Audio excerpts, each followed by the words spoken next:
Hi, everyone.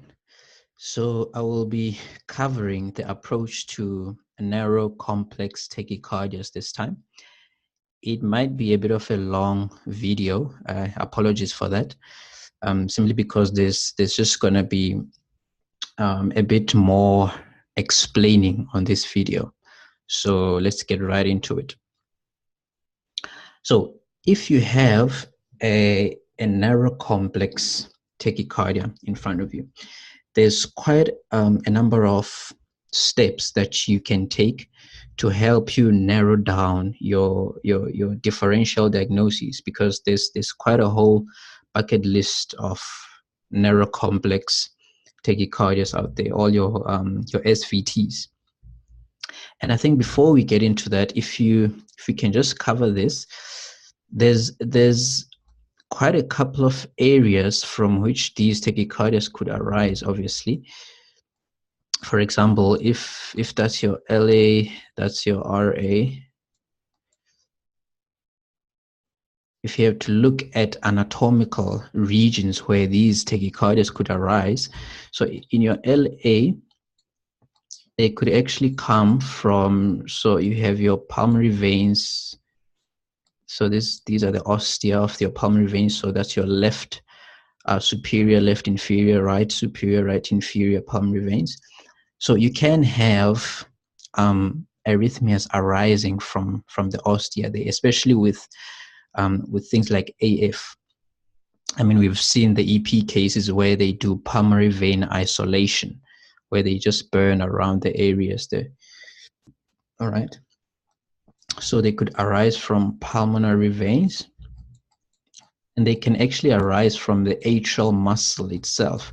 So from anywhere. So if you look at your focal tachycardias, if it's coming from the left side, maybe it's coming from the atrial muscle itself, right? And then I'm not sure if I'm missing anything there. You guys can add. And then from your RA, they could arise from, so you have your SVC right over there, and your IVC somewhere there, and you have your coronary sinus, which then goes all the way behind your left atrium. So they could arise from anywhere on that insertion point of the SVC. I mean, they could even come from close to the sinus node as well. So SA node. So they could come from anywhere there by the IVC. They could come from your CS, from the CS, or even from the muscle itself. So if you have your focal atrial tachycardia arising from anywhere there. So there's really quite a couple. I mean, even from somewhere by the AV node. Yeah. But anyway, moving on. So you're faced with a narrow Qrs tachycardia. So you need to ask yourself questions as you go through the ECG, because it can help you. So the first thing you need to determine is the regularity of the tachycardia. So you ask yourself, is it a regular tachycardia or is it an irregular tachycardia? The reason why you should ask yourself that is because it can help you, as I said, to narrow down your diagnoses so that you can, have only a few to work with, right? So let's say then you have a narrow complex regular tachycardia. Now there's quite a whole lot of diagnoses, differential diagnoses at hand. So you need to do take a few steps further to try and narrow it down. So if you have a narrow complex tachycardia, which is regular, you need to ask yourself, do I see any P waves? Okay. Obviously, the fact that it's narrow already excludes ventricular tachycardia in this case, right? So do I have any visible P waves? So what you're trying to do now is trying to see the underlying atrial atrial activity, because by looking at the atrial rate, atrial morphology, and things like that, P-wave morphology, you can try and diagnose what it could be. Could it be a focal atrial tachycardia? Could it be atrial flutter? Things like that. So if you do see P waves, right, you then need to determine the rate, your atrial rate. So you need to ask yourself, is my atrial rate more than or faster than the ventricular rate? What that means is, in other words, am I getting more P waves than QRS complexes? For example, if you had to look at something like atrial flutter, let's say you have a 3-to-1 atrial flutter right there. Obviously, there's like 1, 2, 3, 4, 5, 6 flutter waves already, and you only have 2 QRS complexes. And that being said, you have 3 flutter waves per single QRS, 3 flutter waves per QRS. So you have a 3-to-1, meaning that in this case, the atrial rate is obviously faster than the ventricular rate, right? So that's what you need. That's what you need to determine. But how does that help you? It helps you in such a way that it narrows down your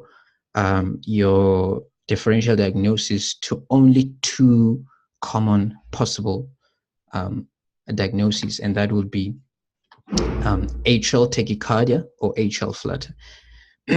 All right, because if you have a focus in the atrium that keeps firing impulses, and maybe it conducts 2-to-1 or 3-to-1, so you have an atrial tachycardia going at 3-to-1.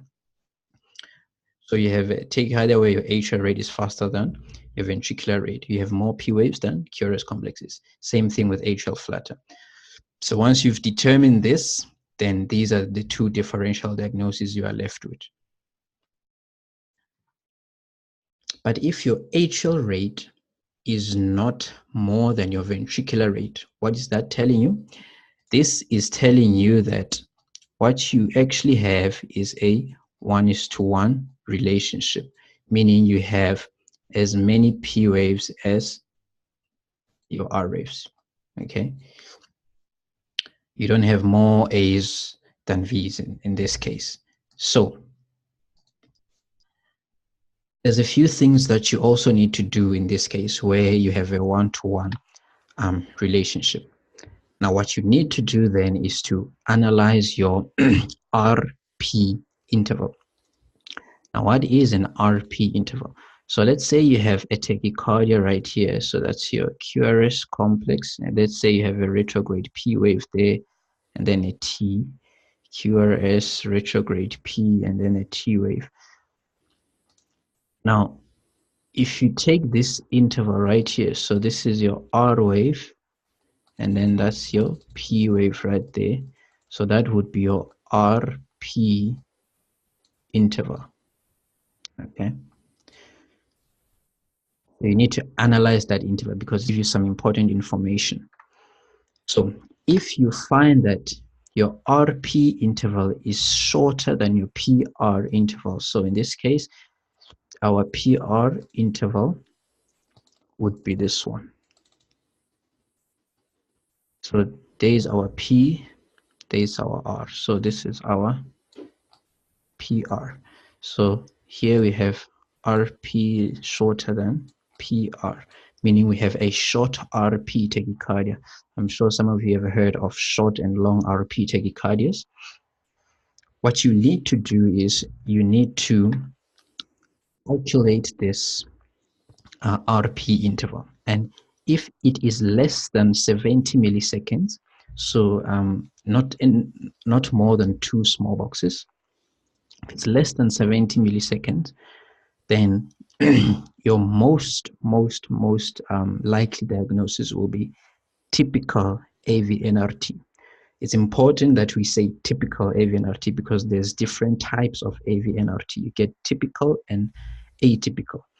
So where you have typical being your slow, fast AVNRT, and then your atypical being your fast, slow, slow, slow AVNRTs, you know. And let me just explain this to you now. So let's look at the mechanism of AVNRT, right?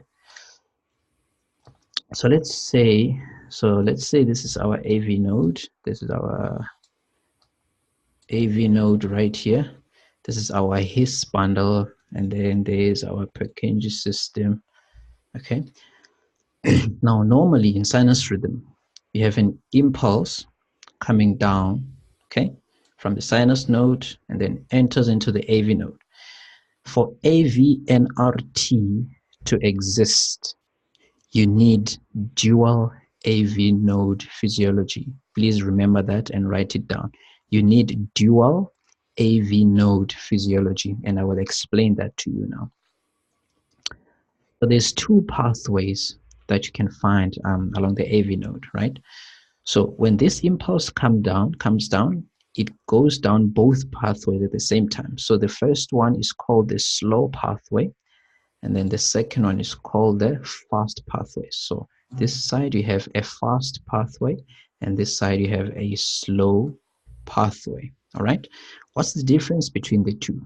Now, there are electrophysiological difference between the two, and it's important that those differences are maintained in order for this reentry to occur. So your slow pathway, first of all, we say slow pathway because conduction is slow.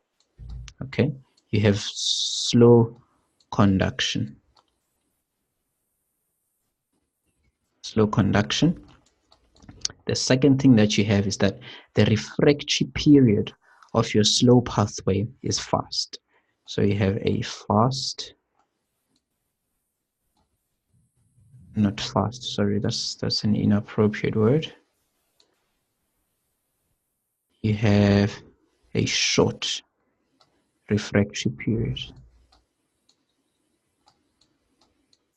Refractory period. Okay, and then for your fast pathway, complete opposite. So you have fast conduction,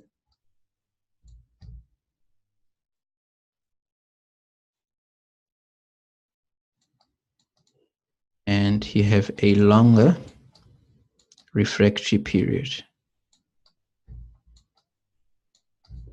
That is it. So these are the characteristics of the two pathways, and they have to be like this. Okay, and I will explain to you in just a few seconds.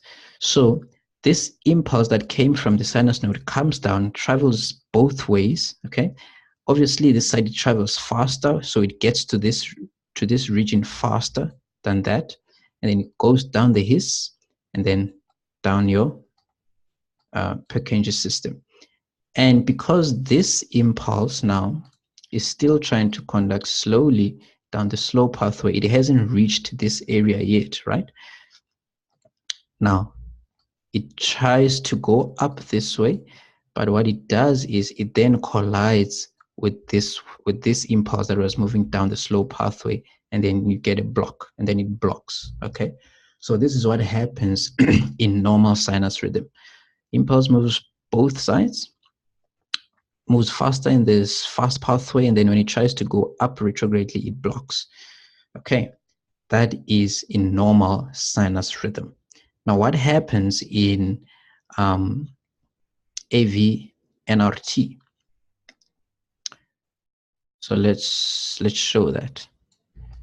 Now with AV NRT, let's say you get a premature beat now. Let's say you get a premature, like maybe a PAC. Let's say you get a PAC. So you get sinus rhythm nicely there. Sinus rhythm. Then suddenly you get a PAC, okay? What the PAC is going to do is going to come down here, because remember there was a sinus beat before which conducted down, okay? Now we said that the fast pathway refractory period is long. meaning that when this PAC, let's give it a red color. When this PAC comes in, remember it comes in earlier. It's not in time with the sinus beats. It's going to come down. It's going to try and conduct the fast pathway, but it's going to block. It's not going to conduct any further. Why? Because the fast pathway is still refractory. It hasn't recovered yet because it has a long refractory period. Are we together? Which means what you are going to get is you are going to get a pause, which shows that instead of conducting down the fast pathway, it conducted down the slow pathway. Because the conduction is slow that side, that's why you're getting this pause, right? So it's going to conduct down the slow pathway and then into your His Purkinje system. Obviously, that's going to give you a QRS complex because we have now activated the ventricles. But because there's a slow conduction in the slow pathway, it gives time for the fast pathway to recover from its refractoriness. Are we together? Now, because that happened now, and our fast pathway has recovered, it means now this impulse, when it gets to this point, it is now able to conduct up again, because now this tissue, this side, has recovered from refractory. And what it does is it conducts retrogradely, activates the atria retrogradely. And what does it do? It gives you a retrograde P wave. There is a retrograde P wave. You see? So you sort of get like simultaneous activation of your ventricles and your atria, okay? And that is the mechanism of typical AVNRT, which is called slow fast AVNRT.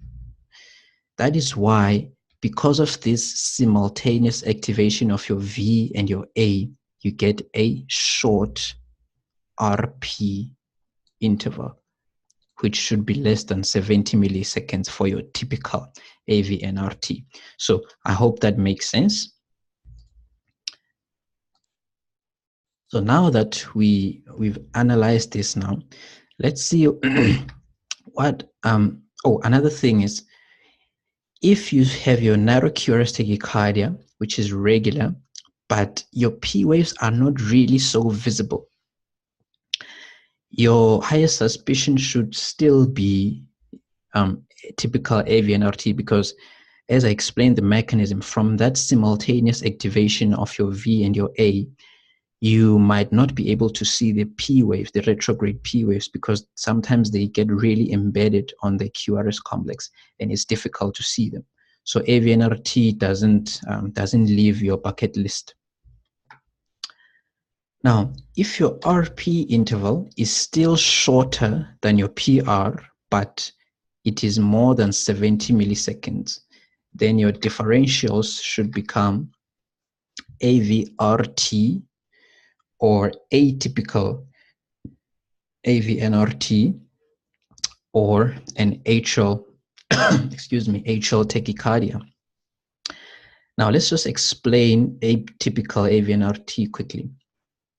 So with atypical AVNRT, let's take maybe fast, slow AVNRT. Remember, our typical one is slow, fast. So let's take this one, fast, slow, where in this case, then what happens is when you get your PAC, it's going to conduct down the fast pathway, but block down the slow pathway. Down the fast activates your V. So what you get is so you had your PAC there. Come on.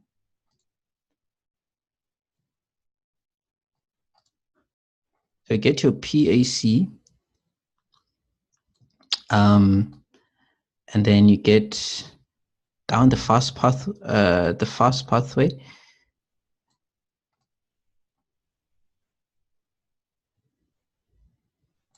and then up the slow, because the slow will have recovered its refractory, and then you activate your A. So you have maybe your retrograde P wave there. So your RP interval is longer now. I see that. Whereas in your typical irregularity, your P wave is somewhere there, so you had a shorter RP interval. So yeah, that's how it is.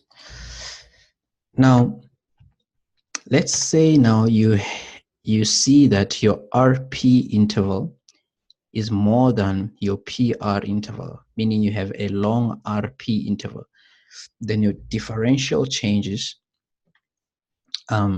It can be an atrial tachy or your PJRT, or still atypical AVNRT still falls in your long RP tachycardias. Okay, so this becomes your differentials. Now, in the case of a narrow complex tachycardia, which is irregular now, so what that does is, and it's important to identify this. So this is your key, as you can see, because once you've determined this, you know the steps that you need to take on further. And you can see that if you've determined that your tachycardia is not regular, it's narrow, but it's not regular, already that means this list and all these steps fall away. And really what you are left with is your, the usual AF, or an atrial tachycardia with variable block, atrial flutter with variable block, or a multifocal atrial tachycardia. Now, all you have to do then is just try and quantify, or try and see which is which. With AF, it's going to be easy because you see atrial activity that's all over the show. Your fibrillation waves, atrial flutter, easy, your sawtooth pattern, and then atrial tachycardia. So you need to look at your P wave morphology. Now, in this case, if you're dealing with an atrial tachy, I think it would be useful to see and the ECG in sinus rhythm as well, so you can compare the P wave morphologies. Then with multifocal tachycardia, atrial tachy, what you need for this is at least 3 morphologies, P wave morphologies, that are different on the same tachycardia, on the same ECG that shows the tachycardia. So you need 3 or more different P wave morphologies to say you have a multifocal tachycardia, simply because there's different foci that are firing these impulses in the atrium. So because they come from different regions in the atrium, they are bound to have different morphologies. And also for the fact that they don't fire at the same rate, therefore that gives you that irregular tachycardia. And yeah, that's that. So I hope this was useful. And yeah, we'll talk again on the next video. Please do enjoy. Thank you.